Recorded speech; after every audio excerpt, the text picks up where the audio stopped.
दोस्तों, रोचक कथाओं के इस सीरीज़ में हमेशा की तरह आज भी एक रोचक और बेहद दिलचस्प किस्सा लेकर एक बार फिर से मैं विवेक हाजिर हूं और आपका स्वागत करता हूं जनता शो के रोचक किस्से के इस सीरीज़ में।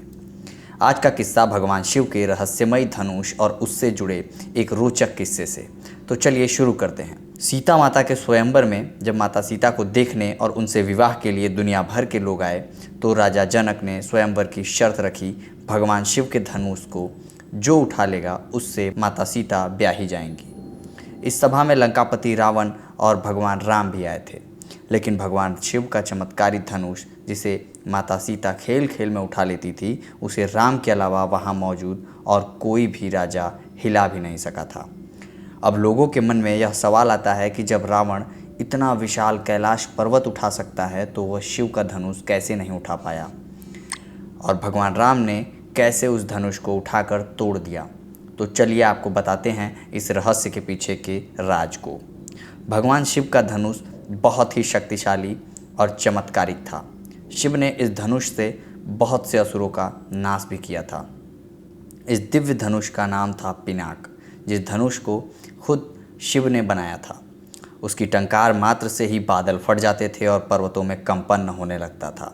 ऐसा प्रतीत होता था मानो भूकंप ही आ गया हो।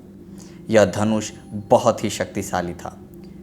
इसके एक तीर से ही भगवान शिव ने त्रिपुरासुर राक्षस के तीनों नगरियों को ध्वस्त कर दिया था। देवी और देवताओं के काल की समाप्ति हो जाने के बाद इस दिव्य धनुष को स्वर्ग के राजा इंद्र को सौंप दिया गया था, और फिर इस धनुष को देवताओं ने राजा जनक के पूर्वज देवराज को दे दिया था।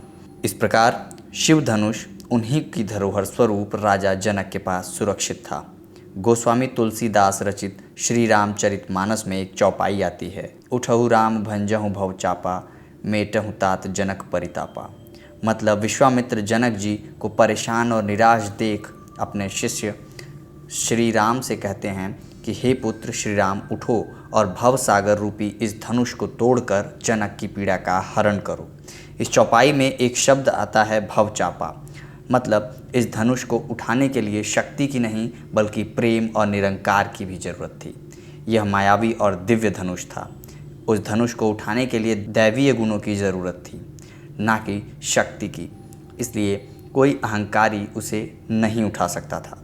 रावण एक अहंकारी व्यक्तित्व का मनुष्य था। वह कैलाश पर्वत तो उठा सकता था, लेकिन धनुष नहीं।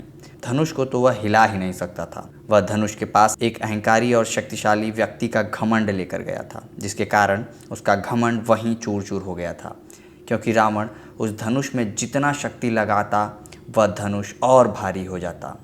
वहाँ सभी राजा अपनी शक्ति और अहंकार से हारे थे, लेकिन जब प्रभु श्री राम की बारी आई तो वे यह जानते थे कि यह कोई साधारण धनुष नहीं बल्कि भगवान शिव का धनुष है।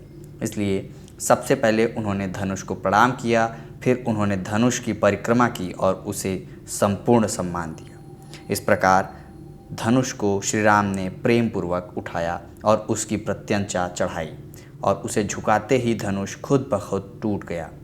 कहते हैं कि जिस प्रकार सीता शिव जी का ध्यान कर सहज भाव बिना बल लगाए धनुष उठा लेती थीं, उसी प्रकार श्री राम ने भी धनुष को उठाने का प्रयास किया और वे सफल हुए। दोस्तों, फिलहाल इस किस्से में इतना ही।